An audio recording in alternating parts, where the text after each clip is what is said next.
Hi, welcome to my channel. ದಯವಿಟ್ಟು ನನ್ನ ಚಾನಲ್ನ ಯಾರೆಲ್ಲ ಸಬ್ಸ್ಕ್ರೈಬ್ ಮಾಡಿಲ್ಲ ದಯವಿಟ್ಟು ಸಬ್ಸ್ಕ್ರೈಬ್ ಮಾಡಿಕೊಂಡು ಕಥೆನ ಕೇಳಿ. ಕಿರಣ್ ಯಾವುದೇ ರೀತಿಯಲ್ಲಿ ಹೋರಾಟ ಮಾಡದೆ ಕೆರೆಯೊಳಗೆ ಬಿದ್ದ. ಕಲ್ಲಿನ ಭಾರಕ್ಕೆ ಮೇಲೆ ಬಾರದೆ ಕೆರೆಯೊಳಗೆ ನೀರು ಕುಡಿದು ಸತ್ತು ಹೋದ. ಇಷ್ಟೆಲ್ಲ ಆಗುವಾಗ ರಾತ್ರಿ 2 ಗಂಟೆ ಕಳೆದಿತ್ತು. ಬೆಳಿಗ್ಗೆ 4 ಗಂಟೆಗೆ ಹೊರಡಲಿರುವುದರಿಂದ ಮನೆಗೆ ಬಂದು ಸ್ನಾನ ಮಾಡಿ ಮರುದಿನಕ್ಕೆ ಬೇಕಾದ ಎಲ್ಲ ವಸ್ತುಗಳನ್ನು ಜೋಡಿಸಿಟ್ಟೆ. 4 ಗಂಟೆಗೆ ಭೇಟಿಯಾಗಲು ಹೇಳಿದ ಸ್ಥಳಕ್ಕೆ ಬಂದೆ. ಎಲ್ಲರೂ ಕಿರಣ್ ಬಗ್ಗೆ ಕೇಳಿದರು. ನನಗೇನೂ ಗೊತ್ತಿಲ್ಲದಂತೆ ಸುಮ್ಮನಿದ್ದೆ. ಟ್ರೆಕ್ಕಿಂಗ್ ಮಾಡಿ ರಾತ್ರಿ ಗುಂಡಿನ ಪಾರ್ಟಿ ಮಾಡಿ ಅಲ್ಲಿಯೇ ನಿಲ್ಲುವ ಎಂದು ಮೊದಲೇ ಸುನಿಲ್ ಹಾಗೂ ತೇಜಸ್ಗೆ ಹೇಳಿದ್ದೆ. ಗುಂಡಿನ ಆಸೆಗೆ ಅವರಿಬ್ಬರು ಒಪ್ಪಿದರು. ತೇಜಸ್ಗೆ ಕೋಲಕ್ಕೆ ಮಿಕ್ಸ್ ಮಾಡಿ ಹುಡುಗಿಯರಿಗೆ ಕೊಡಲು ಹೇಳಿದ್ದೆ. ಗೀತಾ ಹಾಗೂ ಸುಮಾ ಮೊದಲೇ ಗುಂಡಿನ ರುಚಿಯನ್ನು ಕಂಡಿದ್ದರಿಂದ ಅವರ ನಡವಳಿಕೆಯಲ್ಲಿ ವ್ಯತ್ಯಾಸ ಆಗಲಿಲ್ಲ. ಸುಮಾಳಿಗೆ ಹಣದ ಆಮಿಷ ತೋರಿಸಿ ಸಿಂಚನಾಳಿಗೆ ನೀರಿನ ಬಾಟಲ್ ಸಿಗದಂತೆ ಮಾಡಿಸಿದೆ. ಡ್ರಿಂಕ್ಸ್ ಮಿಕ್ಸ್ ಮಾಡಿದ ಕೋಲಾ ಕುಡಿದರಿಂದ ಅವಳಿಗೆ ಏನು ನಡೆಯುತ್ತಿದೆ ಎಂದು ತಿಳಿಯುತ್ತಿರಲಿಲ್ಲ. ರಾತ್ರಿ ಎಲ್ಲರೂ ಮಲಗಿದ ಮೇಲೆ ನಾನು ಸಿಂಚನಾಳ ಟೆಂಟ್ ಒಳಗೆ ಹೋಗಿ ಅವಳ ಶೀಲ ಕೆಡಿಸಿದೆ. ಮೋಸದಿಂದ ಅವಳನ್ನು ಪಡೆದರೂ ನನಗೇನು ಸಮಾಧಾನ ಸಿಕ್ಕಿತು. ನಾನು ಹೊರಗೆ ಬಂದಾಗ ಸುನಿಲ್ ನನ್ನನ್ನು ನೋಡಿದ. ನನಗೂ ಅವಳನ್ನು ಅನುಭವಿಸಬೇಕೆಂದ.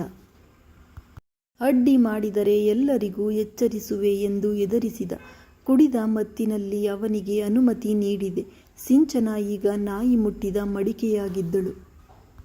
ನನಗೆ ಅವಳನ್ನು ಪಡೆಯಬೇಕೆಂಬ ಆಸೆ ಸತ್ತು ಹೋಗಿತ್ತು. ಸುನಿಲ್ನಿಗೆ ಏನು ಬೇಕಾದರೂ ಮಾಡಿಕೊ ಎಂದು ಹೇಳಿ ಮಲಗಿದೆ. ಸಿಂಚನಾಳಿಗೆ ಯಾವುದೇ ಘಟನೆಗಳು ನೆನಪಿಗೆ ಬರುವುದಿಲ್ಲ ಎಂದು ಖಾತ್ರಿ ಇತ್ತು. ಸುನಿಲ್ ಅವಳ ಶೀಲ ಕೆಡಿಸಿ ಅವಳನ್ನು ಏನು ಮಾಡದ ಎಂದು ನನಗೆ ಗೊತ್ತಿಲ್ಲ ಎಂದು ತನ್ನ ಕಥೆಯನ್ನು ಮುಗಿಸಿದ ರಾಹುಲ್. ನಾನು ಹೊರಡುವ ಸಮಯ ಬಂತು ಬಾಬಾ. ನನ್ನ ಪ್ರೀತಿಯನ್ನು ಕಾಪಾಡಿದ ನಿಮಗೆ ವಂದನೆಗಳು ಎಂದು ಹೇಳಿ ನಾನು ಗೆಳೆಯರು ಸೇರಿರುವ ಕಡೆ ಬಂದೆ. ಊರ ಹೊರಗೆ ದೊಡ್ಡ ಕೆರೆಯ ಬಳಿ ಎಲ್ಲರೂ ಸೇರಿ ಸಿಂಚನಾಳ ಆತ್ಮವನ್ನು ಕರೆಯುತ್ತಿದ್ದರು. ಸಿಂಚನ ನಮ್ಮಿಂದ ತಪ್ಪಾಗಿದೆ, ನಮ್ಮನ್ನು ಕ್ಷಮಿಸು ಎಂದು ಕೇಳುತ್ತಿದ್ದರು. ಅಷ್ಟರಲ್ಲಿ ಸಿಂಚನ ಎಲ್ಲರ ಎದುರಿಗೆ ನಡೆದುಕೊಂಡು ಬಂದಳು. ಎಲ್ಲರಿಗೂ ಆಶ್ಚರ್ಯದಿಂದ ಮಾತೇ ಹೊರಬರಲಿಲ್ಲ. ಸಿಂಚನ ನಡೆದುಕೊಂಡು ಬಂದಿದ್ದರು.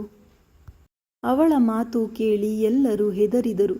ರಾಹುಲ್ ನಿನ್ನನ್ನು ಕ್ಷಮಿಸಲು ಬಂದಿಲ್ಲ, ನಾನು ನಿನ್ನ ಪ್ರಾಣವನ್ನೇ ಪಡೆದುಕೊಂಡೇ ಹೋಗುತ್ತೇನೆ ಎಂದು ಹೇಳಿದಾಗ ಹೆದರಿಕೆಯಿಂದ ತಮಗೆ ಧ್ವನಿ ಬೇರೆ ಕೇಳಿಸುತ್ತಿದೆಯೋ ಅಥವಾ ಕಿರಣ್ ನಿಜವಾಗಿಯೂ ಬಂದಿದ್ದಾನಾ ಎಂದು ಎಲ್ಲರೂ ಸುತ್ತಲೂ ನೋಡಿದರು. ಸಿಂಚನ ದೇಹದಲ್ಲಿದ್ದ ಕಿರಣ್ ಆತ್ಮ ಜೋರಾಗಿ ನಗುತ್ತಾ, ಹೌದು ನಾನೇ ಕಣೋ ರಾಹುಲ್, ನೀನು ಮೋಸ ಮಾಡಿ ಕೊಂದ ನಿನ್ನ ಗೆಳೆಯ ಎಂದ. ರಾಹುಲ್ ಗಡಗಡ ನಡುಗುತ್ತಿದ್ದ. ಹತ್ತಿರ ಬಂದ ಸಿಂಚನ ರಾಹುಲ್ನನ್ನು ಒಂದೇ ಕೈಯಲ್ಲಿ ಎತ್ತಿ ನೆಲಕ್ಕೆ ಬಡಿಯುತ್ತಿದ್ದಳು. ಸಿಂಚನ ಉಗುರಿನಿಂದ ಪರಚಿದ್ದರಿಂದ ಮೈಕೈಯಿಂದ ರಕ್ತ ಹರಿಯುತ್ತಿತ್ತು. ಕಣ್ಣಿನೊಳಗೆ ಬೆರಳು ಹಾಕಿ 2 ಕಣ್ಣುಗುಡ್ಡೆ ಹೊರತೆಗೆದಳು. ರಾಹುಲ್ ನೋವಿನಿಂದ ಚೀರಾಡುತ್ತಿದ್ದ. ಈ ಬಿಭತ್ಸ ದೃಶ್ಯ ನೋಡಲಾಗದೆ ಗೀತಾ ಕಣ್ಣು ಮುಚ್ಚಿದಳು. ವರುಣ್ ಮತ್ತು ವಿಕ್ಕಿ ಏನು ಹೇಳಲಾಗದೆ ನೋಡುತ್ತಾ ನಿಂತರು. ಕೈಕಾಲು ಮುರಿದ ಮೇಲೆ ರಾಹುಲ್ನನ್ನು ತನ್ನನ್ನು ಸಾಯಿಸಿದ ಅದೇ ದೊಡ್ಡ ಕೆರೆಗೆ ಹಾಕಿ ಜೋರಾಗಿ ನಗಲು ಪ್ರಾರಂಭಿಸಿದಳು ಸಿಂಚನ. ಇಷ್ಟೆಲ್ಲ ಕೊಲೆಗಳನ್ನು ನೀನೇ ಮಾಡಿದೆಯಾ? ನಾವೆಲ್ಲರೂ ಸಿಂಚನಾಳೆ ಪ್ರೇತಾತ್ಮವಾಗಿ ಕೊಲೆ ಮಾಡುತ್ತಿದ್ದಾಳೆಂದು ತಿಳಿದಿದ್ದೆವು. ನೀನು ಹೇಗೆ ಸಿಂಚನಾಳ ದೇಹದೊಳಗೆ ಸೇರಿದೆ ಕಿರಣ್ ಎಂದು ವರುಣ್ ಕೇಳಿದ. ಸಿಂಚನಾಳೊಂದಿಗೆ ಜೀವನ ನಡೆಸಬೇಕೆಂದು ತುಂಬ ಕನಸು ಕಂಡಿದ್ದೆ ವರುಣ್. ರಾಹುಲ್ ನನ್ನನ್ನು ಮೋಸದಿಂದ ಕೊಂದು ಪ್ರೇತಾತ್ಮವಾಗಿ ತಿರುಗುವಂತೆ ಮಾಡಿದ. ನಾನು ಸತ್ತಿದ್ದೇನೆ, ನಾನು ಯಾರಿಗೂ ಕಾಣಿಸುವುದಿಲ್ಲ ಎಂದು ತಿಳಿಯುವಷ್ಟರಲ್ಲಿ 1 ದಿನ ಕಳೆದಿತ್ತು. ಅವನನ್ನು ಸಾಯಿಸಬೇಕೆಂದು ನಿಮ್ಮನ್ನು ಹುಡುಕಿಕೊಂಡು ಬಂದೆ. ಬೆಳಗಿನ ಹೊತ್ತು ನಮಗೆ ಶಕ್ತಿ ಇರುವುದಿಲ್ಲ. ನಮ್ಮ ಶಕ್ತಿ ಏನಿದ್ದರೂ ಸೂರ್ಯಾಸ್ತದ ನಂತರ. ಹಾಗಾಗಿ ಮರುದಿನ ಸಂಜೆ ಹೊತ್ತು ನಾನು ರಾಹುಲ್ನನ್ನು ಬಲಿ ಪಡೆಯಬೇಕೆಂದು ಗುಡ್ಡದ ಹತ್ತಿರ ಬಂದೆ. ನೋಡಿದರೆ ಸಿಂಚನ ಅರೆಶವವಾದಂತೆ ಮರದಡಿ ಬಿದ್ದಿದ್ದಳು. ನಾನೇನು ಮಾಡಬೇಕಾದರೂ ನನಗೊಂದು ದೇಹದ ಅವಶ್ಯಕತೆ ಇತ್ತು. ಹಾಗಾಗಿ ಸಿಂಚನಾಳ ದೇಹದೊಳಗೆ ಸೇರಿಕೊಂಡೆ. ಆ ದಿನ ಅಮಾವಾಸ್ಯೆ. ಎಲ್ಲ ಪ್ರೇತಾತ್ಮಗಳು ಸ್ಮಶಾನದಲ್ಲಿ ಸೇರಬೇಕಿತ್ತು. ನಾನು ಸಿಂಚನಾಳ ದೇಹದೊಂದಿಗೆ ಸ್ಮಶಾನಕ್ಕೆ ಹೋದೆ. ಸ್ಮಶಾನ ಕಾಯುವವ ನನ್ನ ಹಣ್ಣಿನ ದೇಹವನ್ನು ನೋಡಿ ಸ್ಮಶಾನದೊಳಗೆ ಹೋಗಲು ಬಿಡಲಿಲ್ಲ. ಅಲ್ಲಿ ಅಳುತ್ತಾ ಕೂತಿದ್ದೆ. ಶವಪೂಜೆ ಮುಗಿಸಿ ಹೊರಬಂದ ಸನ್ಯಾಸಿ ನನ್ನ ದೇಹವನ್ನು ನೋಡಿ ಚಕಿತನಾದ. ಹೆಣ್ಣುಗಳಿಗೆ ಸ್ಮಶಾನದಲ್ಲಿ ಪ್ರವೇಶವಿಲ್ಲ ಎಂದು ಹೇಳಿದ. ನಾನು ನನ್ನ ನಿಜರೂಪ ತೋರಿಸಿ ನನ್ನ ನೋವು ಹೇಳಿಕೊಂಡೆ.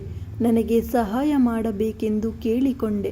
ನನ್ನ ವಿಷಯ ತಿಳಿದ ಅವರು ಸಹಾಯ ಮಾಡಲು ಒಪ್ಪಿಗೆ ನೀಡಿದರು. ಅವರಿಂದಲೇ ನನ್ನ ಮಾತು ಸಿಂಚನ ಜೀವನ ಹಾಳು ಮಾಡಿದವರನ್ನು ನಾಶ ಮಾಡಿದೆ. ಇಂದು ನನ್ನ ಸೇಡು ತೀರಿತು. ಸಿಂಚನಾಳಿಗೂ ನ್ಯಾಯ ದೊರೆಯಿತು ಎಂದು ಕಿರಣ್ ಹೇಳಿದ. ಸಿಂಚನಾಳ ಮುಖ ಶಾಂತವಾಯಿತು.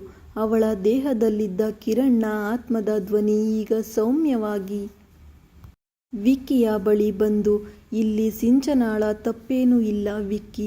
ಅವಳು ಬಲಿಪಶುವಾದವಳು ಅಷ್ಟೇ. ಅವಳ ದೇಹವನ್ನು ನೋಡದೆ ಅವಳ ಆತ್ಮವನ್ನು ಪ್ರೀತಿಸು. ಅವಳಿಗೊಂದು ಬಾಳು ಕೊಡು. ನನ್ನ ಪ್ರೀತಿಯಂತೂ ನನಗೆ ಸಿಗಲಿಲ್ಲ. ನಿನ್ನ ಪ್ರೀತಿಯಾದರೂ ನಿನಗೆ ಸಿಗಲಿ ಎಂದು ಸಿಂಚನಾಳ ಕೈಯನ್ನು ವಿಕ್ಕಿಯ ಕೈಯಲ್ಲಿ ಕೊಟ್ಟಿತು. ವಿಕ್ಕಿ ಸಂತೋಷದಿಂದ ಸಿಂಚನಾಳ ಕೈ ಹಿಡಿದು ತನ್ನ ಒಪ್ಪಿಗೆಯನ್ನು ಸೂಚಿಸಿದ. ಪ್ರೀತಿಯನ್ನು ಪಡಿಬೇಕು ಅಂತ ಕೆಟ್ಟ ದಾರಿ ಹಿಡಿಯದೆ ಮನದಲ್ಲಿಯೇ ಆರಾಧಿಸುವ ನಿನ್ನಂಥವರಿರುವುದರಿಂದಲೇ ಪ್ರೀತಿ ಇನ್ನೂ ಉಳಿದಿದೆ ವಿಕ್ಕಿ ಎಂದು ಹೇಳಿ ಸಿಂಚನಾಳ ದೇಹದಿಂದ ಕಿರಣ್ ಆತ್ಮ ಬಿಟ್ಟು ಹೋಯಿತು. ಸಿಂಚನ ಬುಡ ಕಡಿದ ಮರದಂತೆ ದೊಪ್ಪನೆ ಕೆಳಗೆ ಬಿದ್ದಳು. ವಿಕ್ಕಿ ಅವಳನ್ನು ಎತ್ತಿ ಭುಜಕ್ಕೊರಗಿಸಿ ಕಾರಿನೊಳಗೆ ಕೂರಿಸಿದ. ಹಳೆಯದನ್ನು ಮರೆತು ವಿಕ್ಕಿ ಮತ್ತು ಸಿಂಚನ ತಮ್ಮ ಹೊಸ ಜೀವನ ಪ್ರಾರಂಭಿಸಿದರು. ಧನ್ಯವಾದಗಳು. ದಯವಿಟ್ಟು ಸಬ್ಸ್ಕ್ರೈಬ್ ಮಾಡೋದನ್ನು ಮರಿಬೇಡಿ.